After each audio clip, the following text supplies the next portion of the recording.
দেখলাম, যে সংবাদটি আমাকে অত্যন্ত আহত করেছে, যে জামাত ইসলামের আমির তিনি বলছেন ইঞ্জিনিয়ারিং করে ক্ষমতায় এসেছে।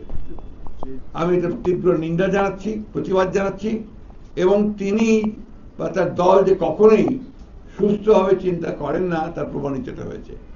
সমগ্র পৃথিবী, সমস্ত যারা অবজারভার এসেছিল, সমগ্র বিশ্বের সমস্ত দেশগুলো, বাংলাদেশের সমস্ত প্রতিষ্ঠানগুলো, পত্র পত্রিকা, মিডিয়া এক বাক্যে স্বীকার করেছে যে এই নির্বাচনটি ছিল এই কালের, অর্থাৎ বাংলাদেশের প্রেক্ষাপটে সবচেয়ে নিরপেক্ষ, অবাধ এবং সুষ্ঠু নির্বাচন।